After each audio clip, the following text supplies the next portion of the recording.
Hi friends, good evening. কেমন আছেন সবাই? আমি ভালো আছি। নতুন আরেকটি ভিডিও নিয়ে চলে আসলাম আপনাদের মাঝে। যেসব কাজগুলি আমাদের প্রতিদিনই করতে হয় সে সমস্ত কিছু কাজের অংশ আজকে আপনাদের সাথে আমি শেয়ার করব। ঘুম থেকে উঠেই শুরু হয়ে যায় কর্মব্যস্ত জীবন।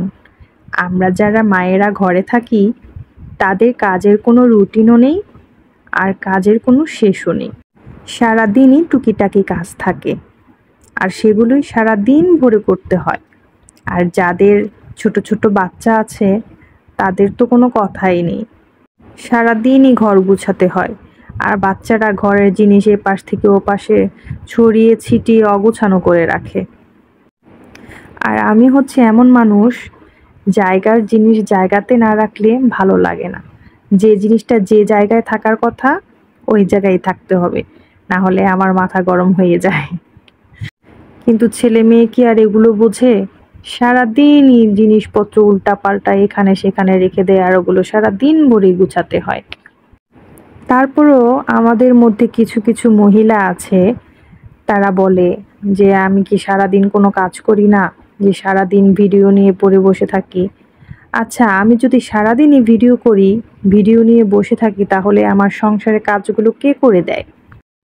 তাদের উদ্দেশ্যে বলতে চাই, যে রাধে সে চুলও বাঁধে। এটা আপনারাও জানেন ভালো করে। আমি তো এখানে শুধু ঘর গুছানো আর কিছু রান্নার অংশ দেখিয়েছি মাত্র। এছাড়াও আরো অনেক কাজ আছে, যেমন ঘর ঝাড়ু দেওয়া, ঘর মোছা, বাচ্চাদের গোসল করা, স্কুলে নিয়ে যাওয়া, স্কুল থেকে নিয়ে আসা। এগুলা তো অবশ্যই করতে হয় আমাকে। তাই বলছি, পরের সমালোচনা না করে নিজের সংসারে কিভাবে আয় উন্নতি হয় সেসব নিয়ে চিন্তা ভাবনা করেন।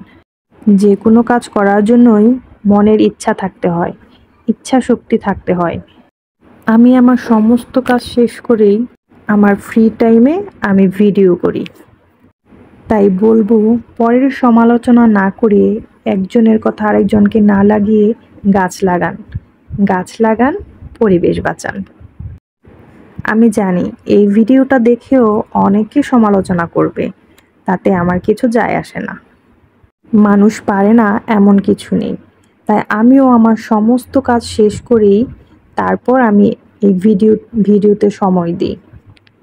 বরং আমি আমার সময় নষ্ট করছি না, আমি আমার সময়কে সঠিকভাবে কাজে লাগাচ্ছি।